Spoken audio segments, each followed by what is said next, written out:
I'm Callie and welcome to Kapowski Reads. And friends, I have learned something. I've made a discovery. Did you know that Hilary Duff of Lizzie McGuire fame wrote a book series back in 2020, a trilogy no less?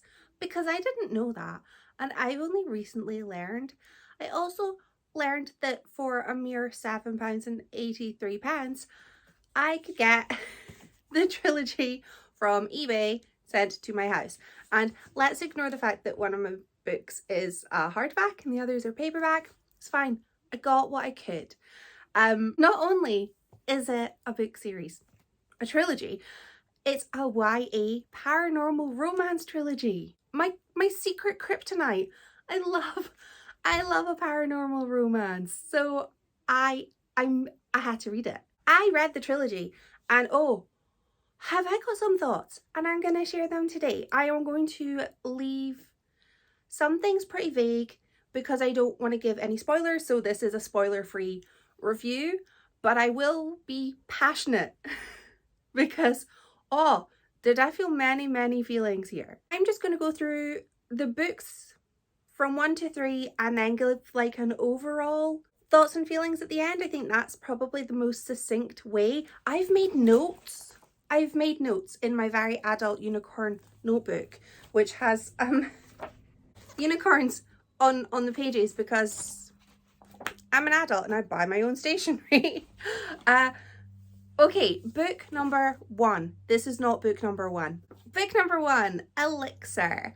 This book sets the entire trilogy, as is the literal job of book 1 of a trilogy. This book introduces us to what I would describe as our core trio, which are Clea, who is the 17-year-old daughter of a senator and a world famous doctor. We get to meet Ben, who is a 20-something, I think he's early 20s, youngest doctorate PhD candidate of his age. I'm not 100% sure of what his job title is. He does some research with Clea's father, but also is like her travel companion when she goes away, as she's a photographer and she travels the world doing that. We also get to meet Sage, who we don't know how old he is, but he's hunky. And I feel it's important that all we know about him is that he's hunky. That's it. Hunky Sage. And I really got, every time his name was written, I was like, roast dinner is what I thought of. The book starts with Clea being on holiday. She and her best friend Rhea. This character will come back to us, but for now, we'll forget about Rhea. We don't really have her back till book 3. They have gone off to Europe. They're going around Italy, France, living an opulent lifestyle that very few 17-year-olds could even dream of, and I'm 37 and I could never dream of the sort of trip they go on. Clea has been taking some photos, and upon her return back to the US, she finds some really weird shadows in all of her pictures and zooms in and is like, whoa, that's a man. That's a man in all of my photos, the same man. And instead of being worried about, is it a stalker? Is it perhaps like a bodyguard hired by her mother perhaps? She doesn't really worry too much because he's really hunky. So, oh well, we'll deal with it. Clea's father, the famous doctor, has gone missing. He went missing a year ago from Brazil and was declared legally dead. Now, I googled this because in the UK you have to be missing for 7 years before you can be declared legally dead. And I googled because I thought maybe the US is different. I don't know. But no, apparently the US is the same. So, wasn't researched in this book. I mean, that's the least of the issues that we have. So we have a missing father, and Clea receives a job opportunity at Carnival in Brazil and decides to go for it because while she's there she can look into her missing father, see if she can find anything. And of course Ben goes with her as her companion, and there they meet the hunky dunky Sage. And did I just say hunky dunky? Is that even a phrase? Sure. Because he's so dreamy, Clea falls pretty hard. Falls pretty hard for him. He's not overly pleasant, he's just handsome. She and Ben are not sure, is he maybe a guardian angel? Is he a demon? We don't know, but we know one thing for certain. He's handsome. That's all we know. That's all we need to know, apparently. That's enough to bring him home with us. And the trio then form a trio and decide that the three of them are going to look into her missing father because he was involved in something called the elixir of life. And that is probably what got him into trouble. We assume he got into trouble. We don't know. He's just missing. The trio then end up caught up in all of the drama surrounding this elixir and find themselves in trouble. Clea and Ben make a catalogue of catastrophically awful decisions, and not to spoil anything, we are no further forward in finding out what happened to Papa Cleo. No, Clea. Her name is Clea. I may have said Cleo many times. Book 2, Devoted. This book has a rescue mission, which I find to be pretty exciting. However, Ben and Clea are taking the helm of this rescue mission, and as we have learned from book 1, they make awful decisions. They do not have the necessary skills for such a mission. That doesn't stop them. It's okay. They go to Walmart and get supplies. We get to know more about the sort of centuries old legend surrounding the elixir and realize that there are 2 cults involved in this elixir. Cult number 1 want to use the elixir to get up to no good because they want to live forever and break the law. And I don't think they realize that if they break the law, they are still bound by the laws of the country they're in. And just because they're living forever, it doesn't mean you don't have to face consequences. So there's those people who also are a little bit kidnappy, a little bit tortury, but are like, no, we're nice guys. I mean, those aren't the actions of nice guys. Those aren't the intentions of nice guys, but okay, that's their thoughts. There's then the other cult who really are into CrossFit. They love doing CrossFit in underground caves. And they also want to seek out the elixir of life.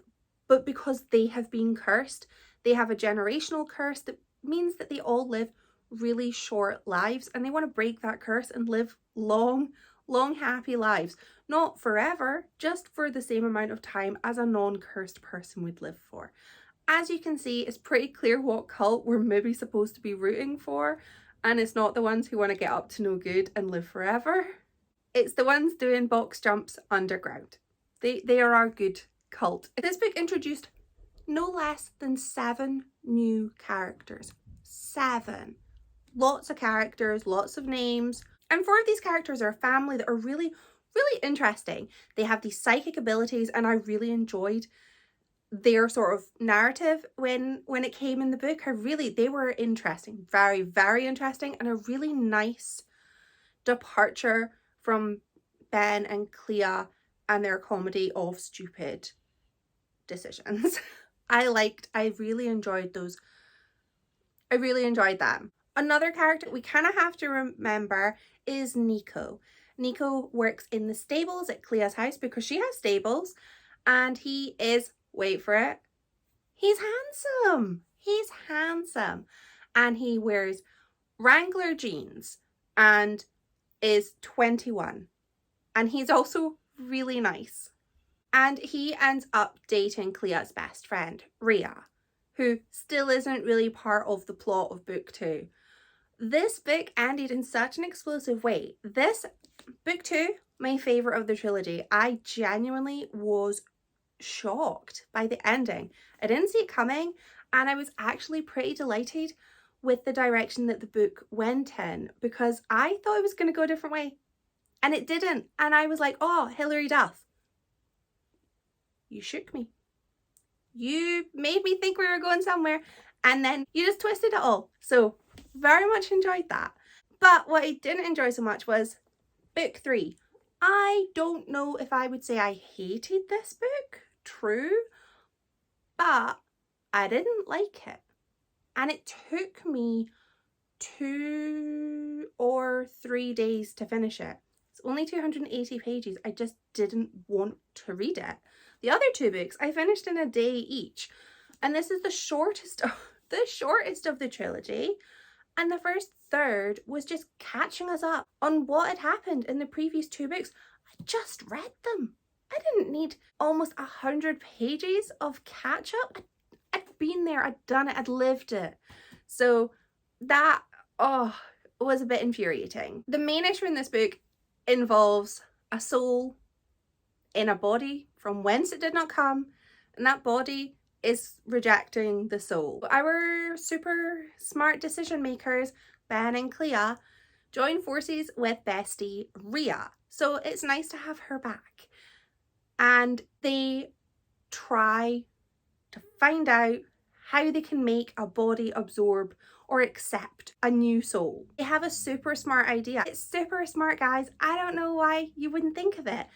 They find on the internet that there is a sanctuary for people who are like, yeah, I've accepted a different soul into my body.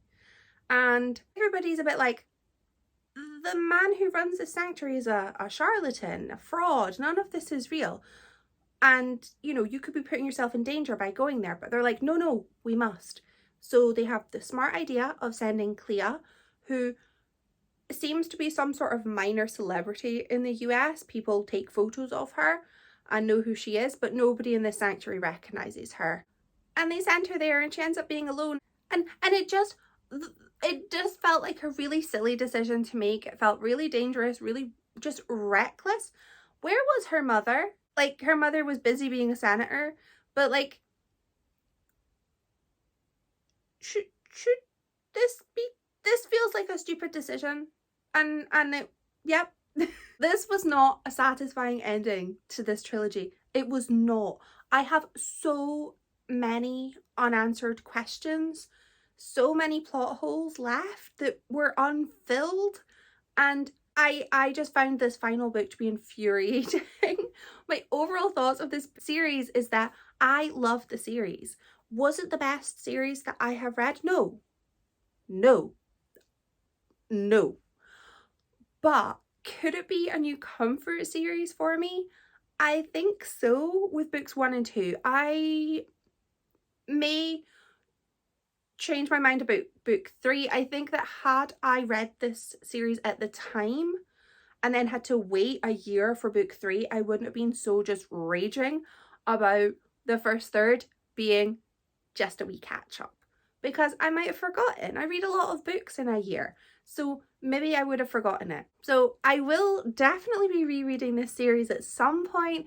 It was utterly ridiculous.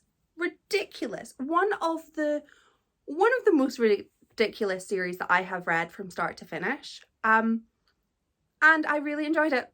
I had a great time, even though I got really angry. This book series was so silly. It was so silly. But who is the sillier one? The person who writes this book series, or the person who buys it and then reads it and then makes a vlog about it and then has to edit a vlog about it and hear themselves talk about it even more? The fool is me.